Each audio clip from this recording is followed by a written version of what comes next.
সংস্কারকৃত রাষ্ট্র চান, গণতান্ত্রিক সংস্কার চান, সর্বপর্যায়ে বৈষম্যহীন সমাজ ব্যবস্থা নির্মাণ করতে চান। আপনারাই পারবেন, আপনারাই সমাজের দিক নির্দেশক। রাজনীতিবিদরা রাষ্ট্র পরিচালনা করার সময় ড্রাইভিং সিটে থাকে, কিন্তু সেই ড্রাইভিং সিটকে আপনারা পথনির্দেশ না করলে সমাজ বিচ্যুত হবে।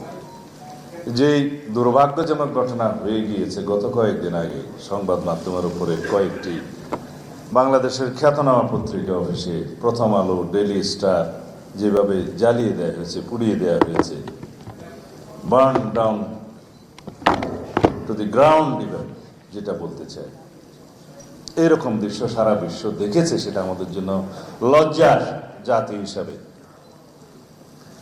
এটা কোনোভাবে আমরা শুধুমাত্র দুঃখ প্রকাশ করে, ক্ষমা প্রার্থনা করে সমাপ্ত করতে পারবো না। এখানে সরকারের দায়িত্ব ছিল সবচেয়ে বেশি, কারণ এরকম একটা প্রেডিকশন, একটা অনুমান ইন্টেলিজেন্স রিপোর্টে থাকে সব সময় যে এই ঘটনা এইভাবে হলে যদি তারপরে কি কি হতে পারে সেগুলো অনুমান করা হয়েছে। আমরাও জেনেছি সেই ইন্টেলিজেন্স রিপোর্ট, কিন্তু সেটা আমলে নেওয়া হলো না কেন? আইন শৃঙ্খলা বাহিনীকে বলার পরেও শুনেছি 1-2 ঘন্টা পরে তারা রেসপন্ড করেছে। সেটা কেন? কাদের হাতে আমরা এই রাষ্ট্র ব্যবস্থা দেব? এই জনগণ দিবে।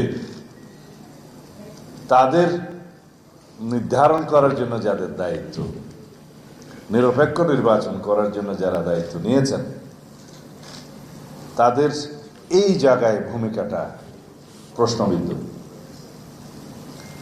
বেশ কিছুদিন যাবৎ আমরা গণমাধ্যমকে চিহ্নিত করে, টার্গেট করে কিছু কিছু গণমাধ্যমকে এরকম হামলা করতে দেখেছি। নতুন তো নয়, অনুমান করা উচিত ছিল। কিছু কিছু স্থাপনায়, কিছু কিছু ঠিকানায় যেভাবে মবক্রেসিকে এলাও করা হয়েছে, সেটাকে বলা যায় আমরা তো চেয়েছিলাম ডেমোক্রেসি, কিন্তু কেন হয়ে যাবে মবক্রেসি?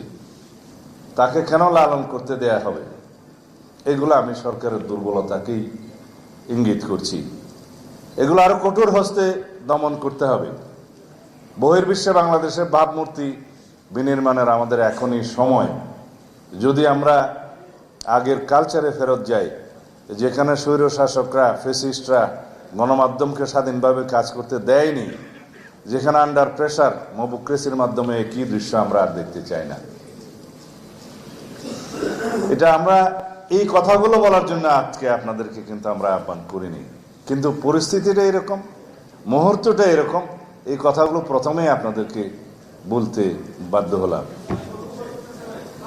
আমাদের নেতা জনাব তারেক রহমানের স্বদেশ প্রত্যাবর্তন উপলক্ষে যে অভ্যর্থনা কমিটি করা হয়েছে, আমি তার আহ্বায়ক হিসাবে দায়িত্ব পালন করছি।